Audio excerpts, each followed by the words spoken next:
Hello বন্ধুরা, আশা করি আপনারা ভালো আছেন। তা আজকে আমি টমেটোর ভাজা করব, কাঁচা টমেটোর ভাজা, আপেল টমেটোর ভাজা। তো টমেটো ভাজা করার জন্য আমি শুকনো লঙ্কা, পাঁচফোড়ন এবং কিছুটা সরষা দিয়েছি। এবার দিয়ে সর্ষে তেল দিয়ে কড়াইয়ে ওটাকে ভাজার পর তারপরে কাঁচা টমেটোগুলো কড়াইয়ের মধ্যে দিয়ে টমেটো ভাজা করব।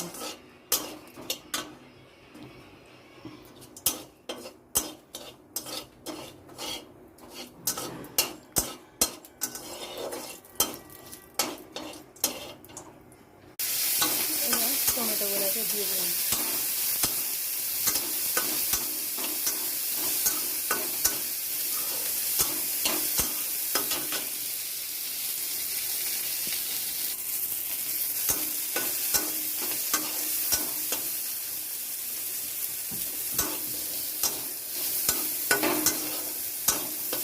এবার সামান্য লবণ দিয়ে টমেটোটাকে ভাজা করছি।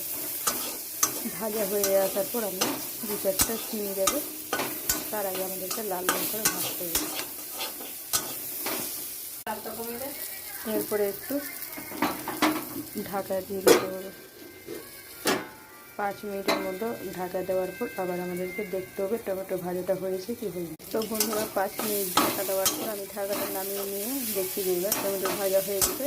তো এবার আমরা এই যে দেখেন, এটা 1 চামচের মতন চিনি আছে, ছোটো চামচে। সেই চিনিটা টমেটো ভাজার উপর দিয়ে নাড়াচাড়ার পর আমরা নামিয়ে নিই।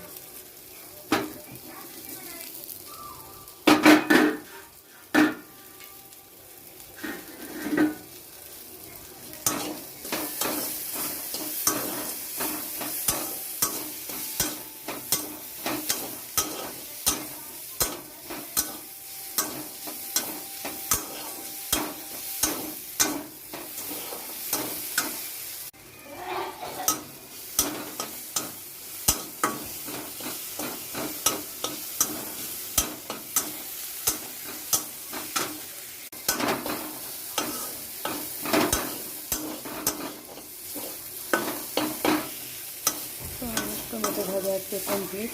তো টমেটো ভাজা রেসিপিটা কেমন লাগলো অবশ্যই কমেন্ট, লাইক, সাবস্ক্রাইব করুন।